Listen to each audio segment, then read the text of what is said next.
guys, what's going on? This is David Chin, and you are part of Panos Podcast, New York Weekly's #1 podcast. And today we have a 7-figure fitness vegan coach, philosopher, humanitarian, and a good friend of my good friend Ivy as well, the one and only Maxime Sigouin. How are you doing today? Amazing, man. Thank you very much for having me on. Appreciate it. You are different. You are a vegan fitness coach who's really had the ability to combine a 7-figure ability and really kind of hit it out of the park in a segment that a lot of people right now are trying to figure out in this world, right? With all the universities that are going on. How did you get into this, man? Like, tell me about this, bro, because we're probably around the same age, so it's not like it's one of those things. It had to be one of those things that you learned, right? So how did I get there? Yeah, well, it actually just came out of a need, right? So originally I was always been in the fitness space. I've been in the fitness space for almost 17 years now. And I think right before COVID, I was working a corporate job and I was let go, last person that was hired. So they had to make some cuts.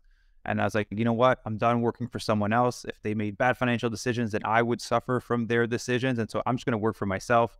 Got my personal training certification to actually get certified to be able to work in gyms here in Canada and BC, and started working there. Then COVID happened, gyms shut down, and so I was stuck at home. And so just background story to that as well. I was also a caregiver to my ex-partner who was battling breast cancer. And so I was the financial provider to all the treatments that I had to pay on a monthly basis, all the food, all the bills and all that. So losing my job was pretty massive. And then, starting for training, coaching 3 people in person, gyms shutting down, then being back at home with, the equivalent of like 10K worth of treatments to pay per month and just no money coming in. Went on Instagram, saw a post of someone that would help, fitness professionals make 10K a month online. And I was like, man, like that's what I need right now. It's about how much I'm spending in cancer treatments. So reached out to him, got set up. And originally the investment for me to start, I think it was really cheap. It was like $200 a month or something, because it was like the low tier coaching, because that's all I could afford at the time. And I told him like, yo, dude, I got a tattoo on my finger at $34.37 in my bank account. I remember sending him a screenshot and being like, bro, I got $34.37. My credit cards are all loaded because I put all the cancer treatments on my card. I have no money for food. I have no money for rent at the end of the month. I don't have $200. Let me give you what I have left, and I'm just going to work my ass off. And as soon as I make money, I'll pay you back. He's like, man, when there's a will, there's a way. Find a way to make this work. So I was like, dude, for 1 week, I sat on it. I was like, where am I going to find $200? Like, I still have cancer treatments coming, and I still have things to pay. Ended up calling my credit card, which again was loaded over. Like, I owed money on it. I was behind, and I was like, hey, I need to buy something for $200. Can I get an extension on my credit card? And they said yes. I was like, whoa, like didn't expect that at all. So as soon as they said yes, I hung up. I called my now mentor, and I was like, dude, they said yes. Like, take the money now before they change their mind. And invested at $200. He gave me access to his portal, and I just went to work, man. I worked 16 hours a day for a full month, made 10K that first month. It was the first time in my life that I made 10K in 1 month, and then less than like 3 months, 4 months. I just followed the rules, man. He's just like, okay, we got to change your Instagram bio. Here's how we're going to build a workout plan. Here's how we're going to market to people. Here's how we're going to have conversation. Here's how we're going to sell. Here's the tools that you need to sell.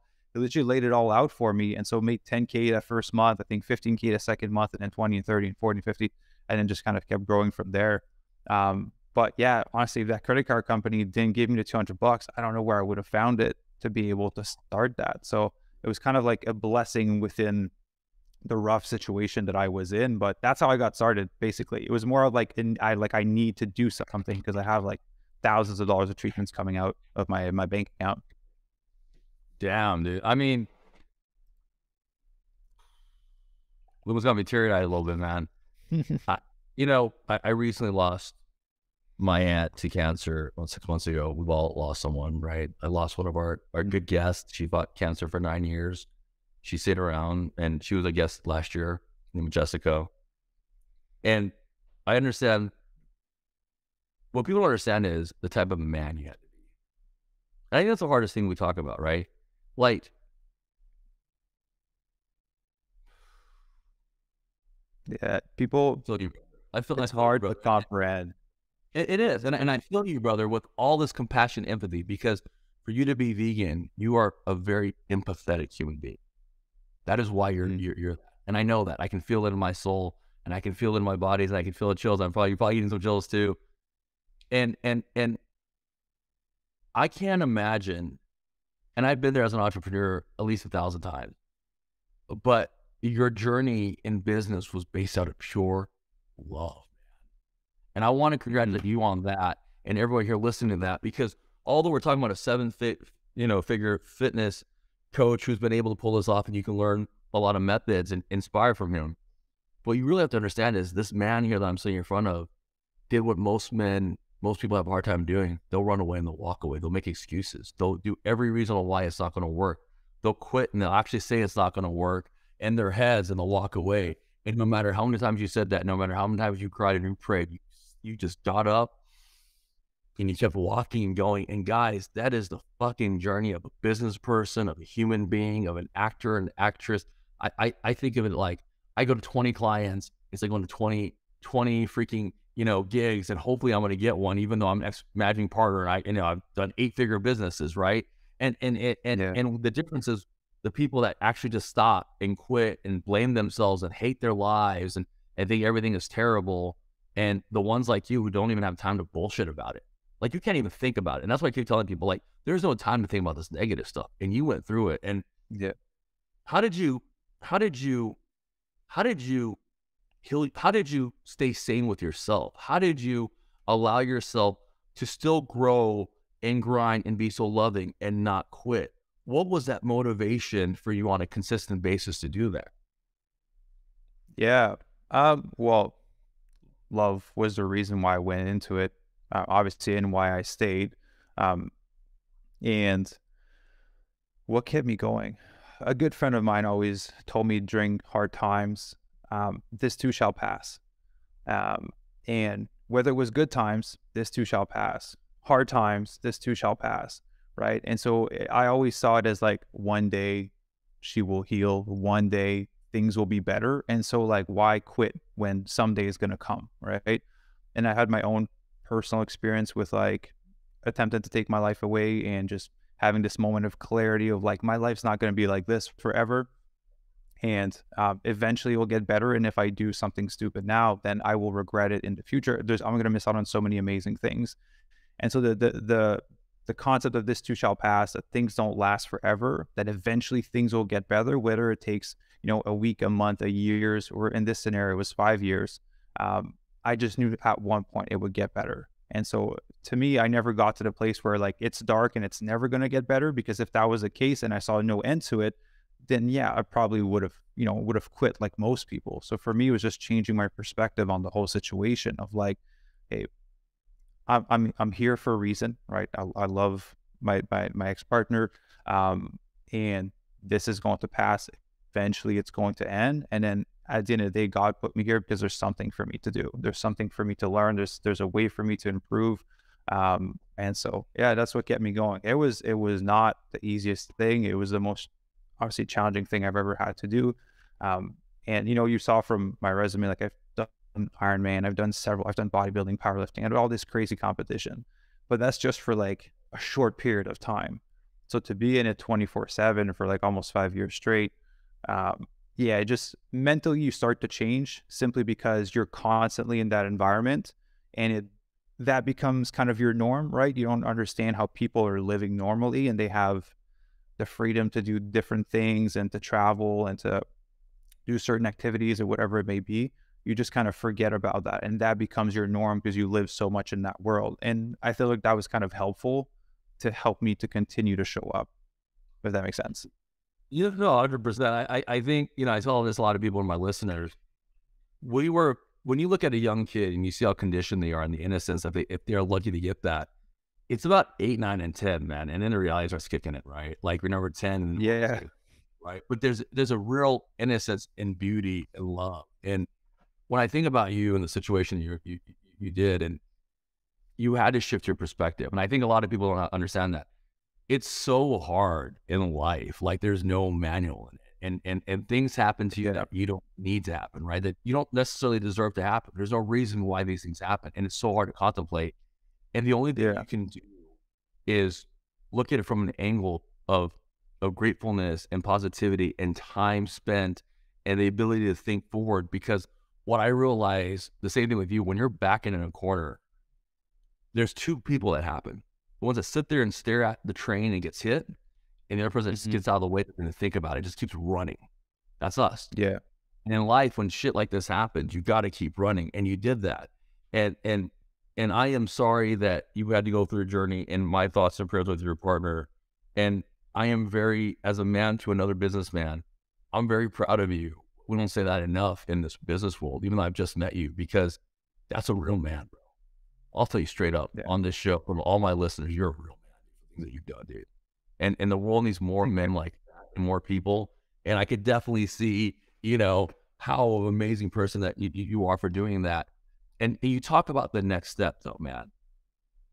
I've been there, man. $34, negative dollars, trying to figure out if I'm going to pay the fucking bills at my building or I'm going to pay at my house, trying to, figure out when my credit's going to be bad. And so I can pay up to the 31st, and then I'm behind another 30 days. I have food banks, one credit card to another credit card. So I have more line on that credit card, right? All because of the circumstances that had happened in life. And for men, I think in particular, that's hard. That shit's hard. Because you see all your other friends out there doing the good stuff, drinking, hanging out, your case, working out, doing all the cool things. And you're literally just living a perpetual life of chaos, right? Mm-hmm. So your mental health had to be so strong for those 5 years. That's why you didn't have that negative thought process. People don't talk about men's mental health or your ability or how hard it was for you to really sit there and have to have the huevos to make that $200 call when you knew it wasn't going to happen, but you willed it to happen. No matter, you probably had 10 calls that they said you couldn't do it, and you just kept calling so you could probably get it. That is something that no one talks about entrepreneurial spirit, and it's good to talk about it. It's like, see you smile, you're like, dude, this is what I went through. You went through all that.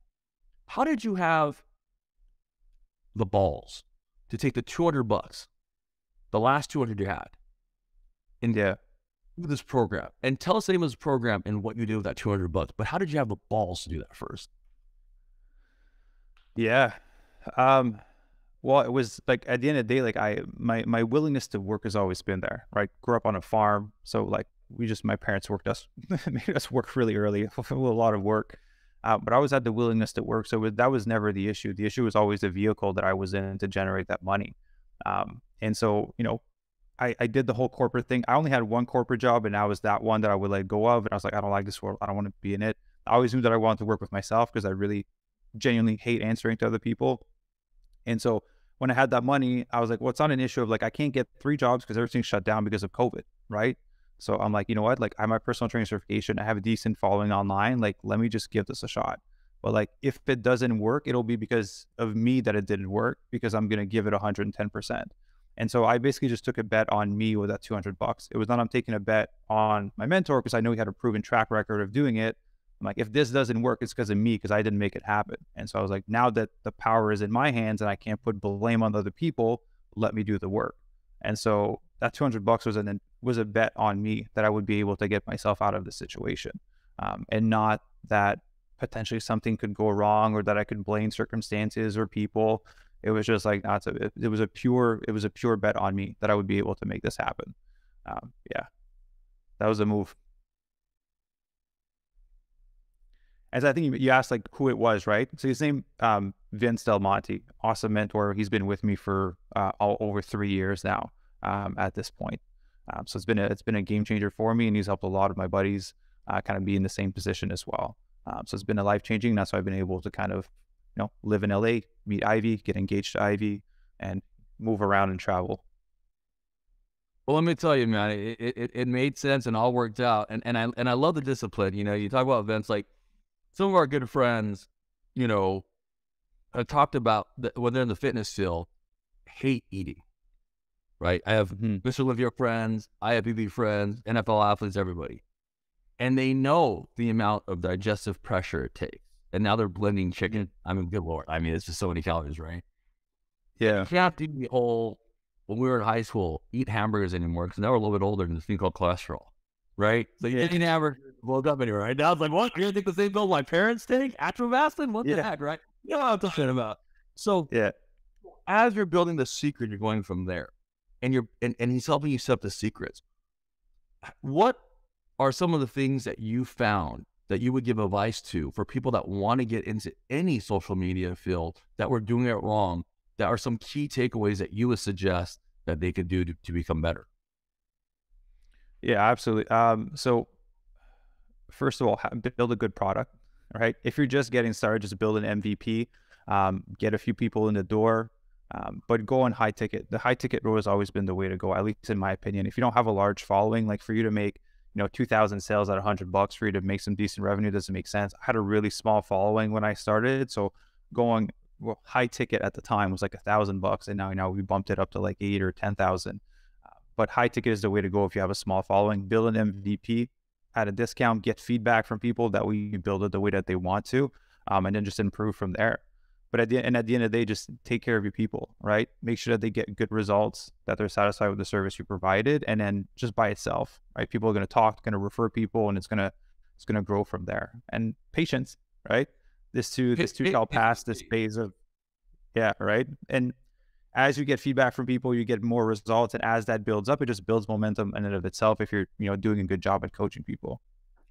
When you pulled in your the 7 figures to get where you got in a short amount of time from a negative financial status to where you are now, and you said high ticket volume minus because of your skills, because we're talking about scalability, and you talk about you being a vegan coach and doing that in the fitness space, there's a lot of misconceptions right now, right?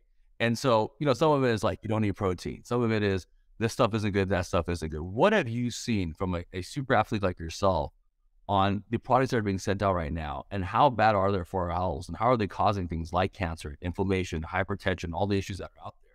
And what can you do differently that can really kind of make it work? Yeah, so personally, I'm a whole food plant-based guy, so I don't like to necessarily consume some of the fake vegan products that are out there, simply because anything that has been processed and tampered with, potentially could cause more inflammation in the body and in the gut. Not to create like debates or things here, but some meat consumption has been shown to increase inflammation in the body. Just eating plant-based, plants don't contain cholesterol, like zero of it. So all cholesterol comes from animal-based products. So in general, that's one of the reasons why I went plant-based, because my ex-partner was going through the cancer. It reduced cancer is also inflammation in the body, so reducing inflammation by cutting out the animal products. Increasing the amount of fiber, nutrients by focusing on eating whole foods. So basically foods that don't have a nutritional label, that the only ingredient is the thing that you are eating, was the way to go. In terms of protein, I think that there's 2 worlds to it, right? There's a very extreme, like hippy dippy vegan world where you don't need to worry about protein and you're going to be fine. Just make sure you eat plants.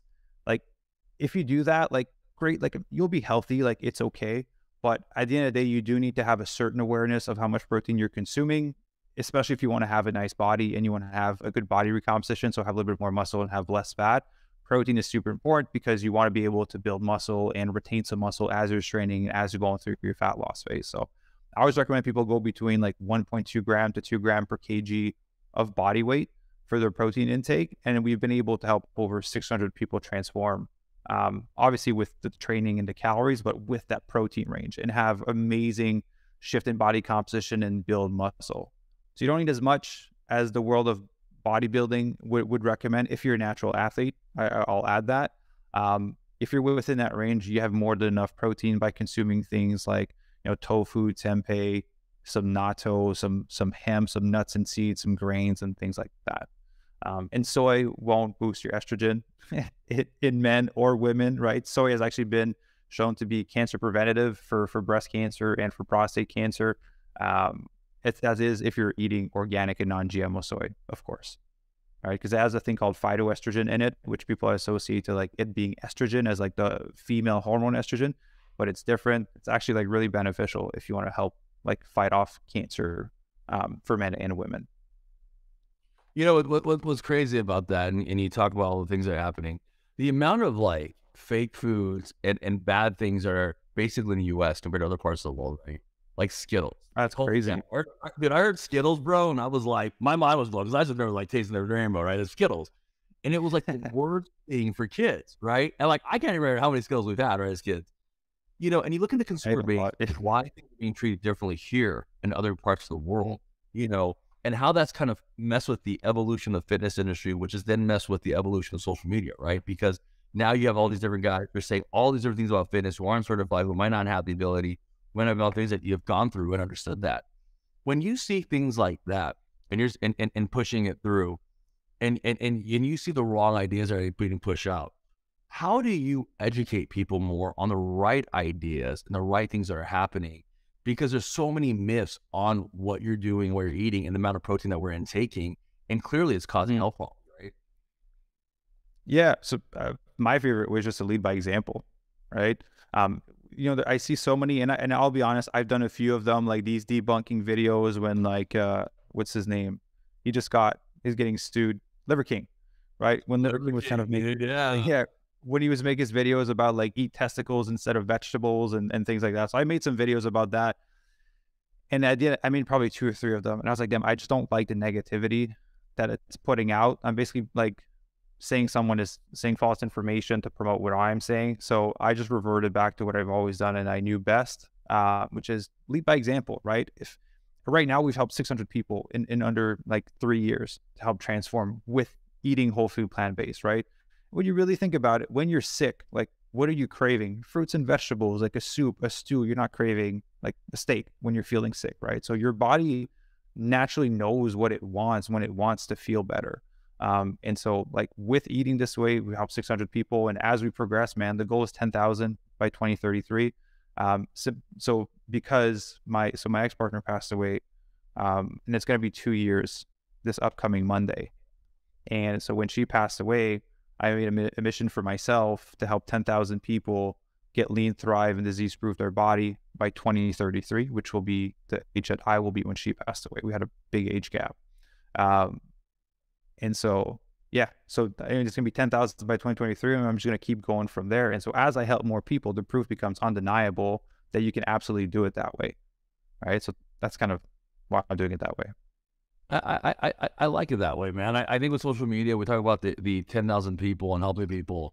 It is better. It helps a lot of people. And I think a lot of people who don't realize, especially if their health is in decline, that this might be the right direction for them to head in and kind of go from there, right? Now let's talk about, as you're doing this, your fitness routines and the things you do. You came from a small town, right, in Canada, right, over there, and now you're doing these triathletes and going from there. What made you do that? Like, what was the extremity to put yourself? How do you get yourself in that mental conditioning to do such extremities that most people couldn't even think about doing? Well, it did start off that way. It's the best way to put it. I just want to say I've always been very driven when it comes to sports and just testing the abilities of my body. I've always been intrigued by like, can I do this? And then just training for it and seeing if I can do it. At this point, I've pretty much done every single transformation you can do. I've done a lot of the crazy events that exist in the world. And at the end of the day, I'm very confident that myself and anyone else can accomplish whatever crazy fitness event that they want if they train long enough for it, right? It's just enough training over long enough of a timeline to get fit enough to get there. So for me, it's just been like let's just put it this way, like a 1% increase. I'm like, all right, let's start with like playing basketball. Okay, great. We did that. Now let's try doing bodybuilding. Okay, now let's try doing powerlifting. Okay, now let's try doing, running half marathons. Let's try doing triathlon. Let's try doing half Ironman. Let's try biking from Vancouver to San Francisco. And so it's always been like slight increases in that way and just testing a little bit more like what is the next thing that I want to do. But I'll be honest, I was younger, so my level of obligations of things that were on my plate was less. I'm not training for Ironman right now because running 3 businesses. So my training is structured differently. But basically that's how I did it, just slowly increasing the distances of the thing that I wanted to try as my body became fitter. But ultimately I could have, and for everyone and for you, for everyone else, like everyone can do an Ironman. If you just train long enough of a timeline, everyone can do it. So knowing that, then it becomes a game of like choosing what you want to train for versus like all these things seem impossible. Yeah, that's my philosophy for training. I like the philosophy for training. I think as we're big in gaming, and one of the companies we have is Fit Gamer, and it's about health and wellness and yoga and STEM approved, right? Because guys sitting at home, like, we play video games, but you still got to get out and do what you have to do, and the mental health that comes with it, right? And your ability to scale at a much quicker rate, right? We've done through social media. I can't imagine if 10 years ago or 15 years ago we had social media in our 20s, how crazy life would have been, right? And things that we could have shown. Yeah. And so at our age, which I hate saying this because it's a weird thing to say, but it is, a lot of our guys and our friends are kind of afraid to make that transition, right? It's not just whether it's in fitness, whether it's in business, because we're like at a half point in our lives almost, like we're, I'm in my 40s right now. So I'm like, I'm not in my 20s anymore. I'm not in my 30s, I'm in my 40s at halfway point. And there's a lot more to think about. And those transactional changes are the biggest changes, right? A lot of times I don't want to do a triathlon and triathlon, even though I've always wanted to do one because I'm too tired or I'm physical or anything else. The same excuses that you hear, yet they perform and they thrive in other areas, right? Yeah. Why do you think that is? Because they clearly care about themselves, right? They clearly care about their mental conditions. But why is it when it comes to the physical side of it, they're not as caring about it? What do you see with that? Because you've been able to balance that out. Yeah. It also, coach, a lot of people, right? 40, 50, 60, 70, 80 years old. A lot of the time as humans, we don't want to change unless there's a certain degree of pain that will force us to change. And so a lot of times people will just wait for that. We always like to do the things that we are best at. And so if fitness and having a fit body that is something that you've always wanted but have never been able to accomplish, the longer the time frame goes by of you not accomplishing that thing, the harder it becomes for you to start it, right? Until you get to the point where it becomes a need and a must, and then you have to do something about it. But at the end of the day, I always structure this way. Like, if you have the discipline to be able to build a business, you have the discipline to be able to work out, right? Because working out and watching nutrition, working out is purely more of like a logical thing. It's less emotional. Eating, the nutrition component, is a lot more emotional. But when you're in business, a lot of shit's emotional. Like, as much as it's logical, you have to deal with your own emotions. So it kind of translates to the other area. It's an area that we haven't necessarily mastered as you progress through life. And then it becomes less and less appealing to want to start it. And at the end of the day, like, no one needs to do an Ironman, right? Like, you can train 3 times a week, mildly watch your nutrition, lose some weight, and be in really good shape. And so I feel like another thing that could be preventing people is, looking at, like, hearing their buddies doing a half Ironman and then thinking of all the training time that goes into it, right? Talking about 10, 15 hours a week. You go, I can't train 10, 15 hours a week, therefore I'm not going to start, right? Or I'm not going to do anything about it. So it's just about being realistic about, like, what is the outcome that you want? Just like when you're building a business, are you building it to, keep it private, or are you going it to trying to sell it at the end? When you're starting your fitness journey, what are you trying? What's the outcome you're trying to accomplish? Are you just trying to, like, be a little bit leaner, feel better in your skin, or are you trying to, like, crush an Ironman, at the end of the year? And then the approach and the timeline and the steps you're going to have to do are going to be very different. So just, I think clarity would help in that scenario. I love you said that. I read from you. One of the lessons that you learned for 2022 was how to get out of your own way mentally. Let's talk about this. Yeah. Right. Explain what you mean by that. And Bit, I want to leave this on for both of us to talk about this on the screen, because this is something I know we can both talk about. Tell me what you meant by that. Getting out of your own way. Like, at the end of the day, I know that I could be so much further ahead, especially like in business. Fitness, I feel like I've mastered not getting in my own way. If I want to do it, like, I can do it because it's been so long. I've been at it for like 17 plus years. But in business, it's like, well, do you believe that you deserve to be making 100K a month or 200K a month, or killing to that part, right? Do you associate as being that person? If you associate yourself as a 50K a month person, then you just kind of cap yourself at 50K a month, right? And then there's the other part of, like, getting out of your own way. Self-sabotage is a form of you putting yourself in your own way. If you have, and I noticed that about myself too, and I know I'm not the only one, you're going through something in your life and you can't necessarily, like, fix it or control it, then you're going to try to fix and control something that you can control, which is your business. You start to make changes in your business to try to make yourself feel better about what's going on in other areas of your life. And then you start to kind of sabotage the business and slow down the business a little bit until you catch yourself like, well, we didn't need to make these changes. So ultimately, the limiting beliefs, the self-sabotage that shows up is a way of you getting in your own way. So it's having, I guess, the awareness to catch yourself to, like, not do that, which is pretty challenging. And that's why friends and mentors is important. It's tough because I think the way we grew up, we grew up watching Mighty Ducks, right? We grew up watching the this everybody's a friend, the rookie, whatever it was, right? We had the same childhood, right? And then the 90s came and it was a whole different childhood, right? And then it came back to us being adults. You talk about mentally getting in your way, man. Like, when people are in business and in personal life, it's like, I see two things. I have a friend who is a top person at a big executive company, everyone loves him, and he goes home and his kids think he's a piece of shit. Because when he goes home, his kids, he's not that person. He's kids, he's just dad. And he has a separate task, separate industry going from there. There's other ones where you talk about how in business, you can't get your life the certain way you want to do it. So you spend the time in business trying to control it and push it out and find the balance, right? And trying to make it work. Yeah. But the mental challenges are every day, because what people are going to say is the exact same thing that you went through for those, 5 years and now all the time in your whole life with us, which is people don't talk about how not fun this is and how hard it is and how many tears come out and you're sniffling and then you're crying, right? And you're just like walking, you're still like, fuck, I'm gonna get this done. But you're like, in your next, you're like, you gotta go like this, but all right, man, let me tell you about my pitch, right? And nobody understands like that mental, it's exhausting, but we all go through it. Every business person, every artist. When I talk about that mental thing, like you see, I guess this to my team all the time, right? They're like, I don't know where it was. I'm like, well, do you know where you get your paycheck? They said, yeah. I go, how'd you not get it? Well, I asked, right? And the basics of asking, just the curiosity of asking, like if your boss sent you this thing, look it up, right? If you're trying to know how to make the money, you're gonna figure out how to do the 10 figures. But the big thing is you get in your way because for some reason we've all been conditioned to think that the best that we can do is the best that we can do. And that's the biggest effing lie. Or it's just enough. It's not enough. Or it's too complicated. Nothing is complicated, right? Like there is absolutely no restrictions besides the ones that you're putting in yourself. This is where we're trying to achieve the goal. And when you're trying to do startups and running through businesses and putting it through, and you're getting all the credibility on the line, and you got people to feed like you and I got to feed. Hey man, the game's a little bit more different than it was when we were in our 20s trying to feed ourselves, right? And we still could go back to mom and dad's house. That might not exist anymore, right? And it shouldn't exist. But if it exists, it's okay, right? Because you just have to pull yourself out. And that is what Maxime and I are saying to each other.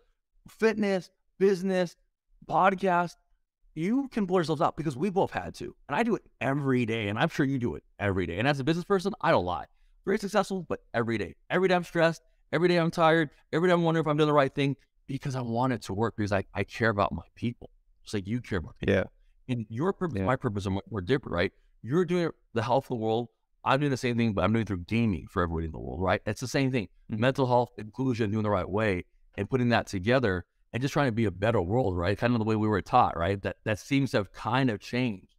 But when sabotage happens, most men won't talk about it. They won't talk about it. They won't talk about it, and we put ourselves in a burial, and then we feel worthless because we're not bringing in. So then we measure our ability as men off of money, power, women. Usually are the three, right? Yeah, that's a mental block. Because when you're doing good, you start to forget your focus. You forget how you even got there, right? And go from there. You have maintained a high level, right? So is that because it's like for me, I'm like that because I'm grateful every day. Like literally anything that happens, I'm just grateful. I wake up, I pray, I'm just grateful. I'm grateful. I'm grateful. I'm mad. I'm grateful. I was looking at the best case scenario because I was conditioned to that coming to this country homeless, right? That's why I did, right? How did you mentally condition yourself to not self-sabotage? By fucking up. That's a genuine answer. by like as you come from no money and you start to earn money, the flashy things start to become more appealing when you're kind of like a rookie in that field. And so for me, it was Jenny. For me, it was buying this watch. So my first Rolex I ever bought, the last one I'll ever buy. I got so depressed after I bought it. I bought it, and I always wanted one growing up. And then when we hit a mill, I was like, I'm buying myself a Rolex. And then I bought it, and I was with Ivy in the car, and I just started crying. And I was like, you know what? It's not even the watch. It's who I had to become and where I got to be able to buy the watch and not even stress about my bills being paid and not being stressed about money after.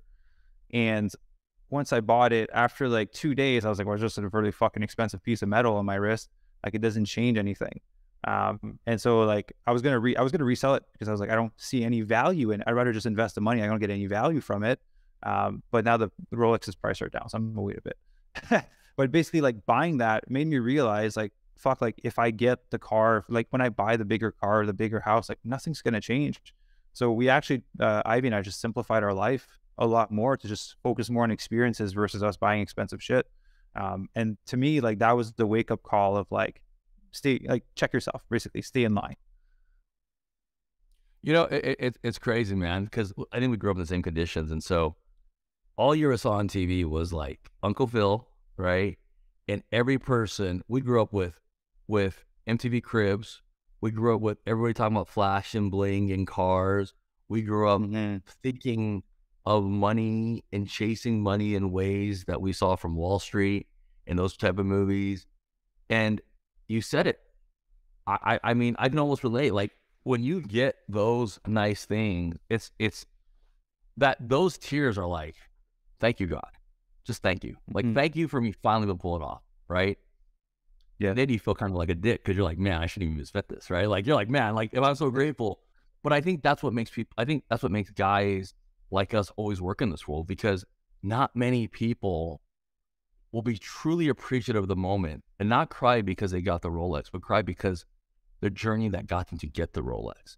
And then 3 days later, realize that that journey was superficial and it meant nothing in the universal world, just fulfilled your childhood need, which is fine, which is what I do all the time, right? Like, I feel my childhood need. Like, I got Batman's Lego right here, man. I wanted as a kid, I get it now, right? You know, whatever. But the point is, it made you smile, and it makes me smile. And that's why I go back to everything I did. It's just the kid in me, right? The adult in me, I hate being an adult. I like being a kid. I've always liked being a kid. It was way easier, right? It was innocent. And what you said was right. A lot of the young people out there, they're spending so much money on stuff that doesn't matter. And at the end of the day, anybody that has any money knows very, very quickly if you can afford that Lamborghini or not. 3 conversations, 1 conversation, I'll know if you afford that Lamborghini. We'll know if it's rented or not, right? So it's not even like a cap. It's like it's like the kid from when they're 12 years old and they're talking about sex with their friends, but nobody knows what the hell they're talking about. That's what people are in their 20s when they're trying to make money, that quick money. So I always tell the young guys, I'm like, dude, if there's a quick way to make money, dude, Warren Buffett would figure it out. Way before any of us would figure it out, right? Mark Cuban would figure it out, right? But that's that mental base. And I see you doing that. And the other quote that I really liked hearing you say was, you always talk about having clear goals and standards. And, you know, whether it's Napoleon Hill, yourself, myself, what is your objective? What is your clear goal in 2022? But you had another thing you talked about. What was the other thing you talked about? Another lesson that was significant for you in 2020 that made you a better business person, a better overall balanced human being as well. Dude, there's a few of them that I put on that list. I'm not too sure which ones you're referring to. There's a few of them. Give me that one that you like, but I want you to pull out that soul, the one that's in your head right now. See, again, I wrote a lot on when I wrote that list, but playing the long game and being present, I think would be the biggest one that I didn't play last year. Last year, it's kind of when I bought the Rolex and I got stuck in the short game. And then, you know, you start playing the short game, things start to fall apart a little bit more. And so just coming back and be like, yo, how do we stay here for the next 50 to 60 years, right? How are we going to build it for 50 years versus quick money in 3 years, right? And then being present, because man, so many times I'm like working and it's like date night with Ivy and I'm like, I just need to stop this. I need to go and be present, because ultimately if I buy the Rolex, the car, and the house, I already know it's not going to mean shit. And when I'm going to die one day, like I'm going to remember like the time that I spent with her. And that's a lesson that I learned with when my past partner passed away. And I actually got it tattooed right beside my watch. Oh, I can see the camera. Basically says, make time count. I don't believe that life is short. I do believe that if we're able to make it time count, life will be very long and fulfilling and just with beautiful experiences. And so I have it tattooed right beside my watch, because every time I'm like, shit, I'm in a hurry to go somewhere, I just catch it. It just allows me to be present to the things that matter, right? Conversation versus watching Netflix, right? Conversation versus scrolling on TikTok, like going for a date night versus working an extra hour. Just focusing on these things a bit more for the next years to come. I think that's so beautiful, man. I think that comes with age and maturity.